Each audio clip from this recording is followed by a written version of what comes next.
Hello everybody and welcome back to Forever Sports. And we've just seen a demolition job as the Pretoria Capitals dumped on a plane, went down to Durban, and they actually weren't there long enough to get E. coli because they've just hammered the Durban Supergiants by 8 wickets with 74 balls remaining. They bowled Durban Supergiants out for 80 and then chased down 84 for 2 off 7.4. Reza, where do we begin with that abject performance from the Durban Supergiants? Look, to put it nicely, we thought the feces was only in the water. They left some of it on the field as well. It really disappointing performance overall. There's not too much to say about it. In fact, it was so short that there's not a lot of highlights here. And one has to wonder, although this is a tabletop in Pretoria Capital side, was that a performance worthy of a team in this tournament? No, I don't. I think no is the only answer to that. And I mean, you look at the batting lineup, and I think a lot of questions now about certain Supergiants, questions about selection, questions about players who are in the side, and who starts to take responsibility, and when do the coach start to take responsibility? Because they're now in a bit of trouble. You know, the Joburg Super Kings and Durban Super Giants, both two sides really struggling. You know, they've got a couple of victories, but not looked good consistently during the tournament. But let's look at this batting card, shall we, from the Durban Super Giants. Kyle Mayers went off the first ball. Ben Mulder, 5 of 7. Quinton de Kock, 13 of 15. Harold Clarkson, the only one who really looked reasonably comfortable out there with a 31 of 24. But Jason Holder, 10 of 16. Christian Jonker into the side, 1 of 5. Dwayne Pretorius, 4 of 14. Kesha Maharaj, 5 of 16. Hardest for Ewan, 2 of 7. Sir Brian, 0 of 1. And Reece Topley not out on 5 of 3. It makes for very sad reading, doesn't it? Yeah, absolutely. Some credit needs to go to the bowlers as well. Wayne Parnell there with 3 overs, 12 runs, 2 wickets. Very similar from Ethan Bosch there, 3 overs, 10 runs, 2 wickets as well. And then a special performance from Sinaran Mutasami, who has picked up man of the match. In my opinion, deservedly so. He just broke the back, I should say. He's a sprinter, doesn't break too many bats. Absolutely not. But 4 overs, 12 runs, 3 wickets, an economy of 3. He really stifled it when he needed to and got rid of that middle order. Onik Nokia as well, just phenomenal bowling, 3 overs and 2 wickets, 15 runs. Adil Rashid also holding up an end with an economy of 2.5 with 1 wicket. It's hard for me to say who deserves the credit here. Bowlers, batters, I think there's a bit of both. The Durban Supergiants will be disappointed with their batting performance, and Pretoria will be very happy with their bowling. Yeah, I think the frustrations we spoke about. I think the way I think I think certain people got themselves out.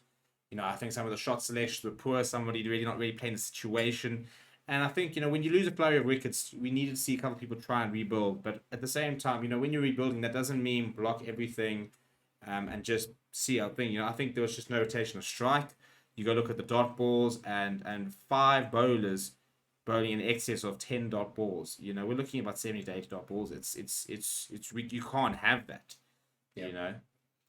Yeah, and I think we spoke about it on stream as well, is that Cardinal sin in T20 cricket, bat your overs. Yeah.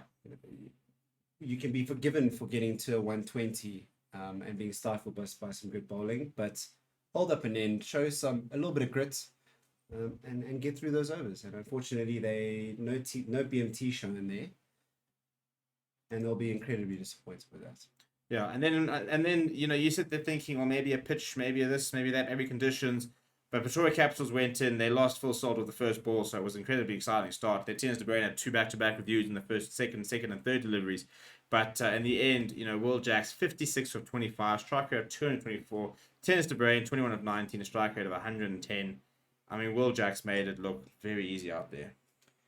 Yeah, and we were saying that Chris Morris had done a pitch report and said that to him this was a batting track. And certainly Durban didn't make it look like that, and Pretoria showed the exact opposite. So 2 different tracks for 2 different teams there, and Will Jacks showing his class, strike rate of 224, incredible batting. And one just has to wonder, can Durban recover from this? Will they be able to? Will they be in contention, perhaps for a 4th spot and maybe make a semi? I highly doubt it. But time will tell. It's T20 cricket after all. 100%. So if we look at the table at the moment, Pretoria Capitals will move on to, as a bonus point win, so they'll move on to, I think it's 18 points, well clear of the Sunrise Eastern Cape. Pretoria Caps have gone down just once, ironically, to Joburg Super Kings, who occupy last position. Sunrise Eastern Cape currently sitting in second with 12 points. MI Cape and Paul Royals on 9 each. Durban Super Giants will remain on 8 points. Joburg Super Kings will be playing tomorrow, so have an opportunity to try and jump ahead and try and climb up the table. But yeah, and I think Durban Super Giants, that's another game they've gone down at home as well. And I think it's a frustrating thing because you're going to play, you're going to play quite a few home games. Half your games are going to be at home. If you can win those home games, win 1 or 2 away games, you get yourself into playoffs. And you're not playing for home and away playoffs, so it doesn't really matter. But just try and win your home games. But they've looked pretty. They're very ordinary in Durban, have the Super Giants. So certainly nothing super about them. And that's a wrap, really, on the Friday SA20 action. It's been a very disappointing game. We really like to see high scores. We like to see exciting cricket. We saw some excitement from Will Jackson, some good bowling, but at the end of the day, not really the type of game we really want to be seeing in the SA20, which has offered some fantastic action. We will be back very soon for the SA20. In the meantime, go and check out our other coverage. For example, there's European Champions Cup this weekend. There's Challenge Cup this weekend. We'll be live a lot. So come and hang out and stream. Come jump in the comments. Come and get involved in the channel. Subscribe to the channel if you are new. Smash a like on this video. Smash a like on any video you do go watch. Riza, thank you very much for your time. My name is Steven, and I'll see you guys all very soon.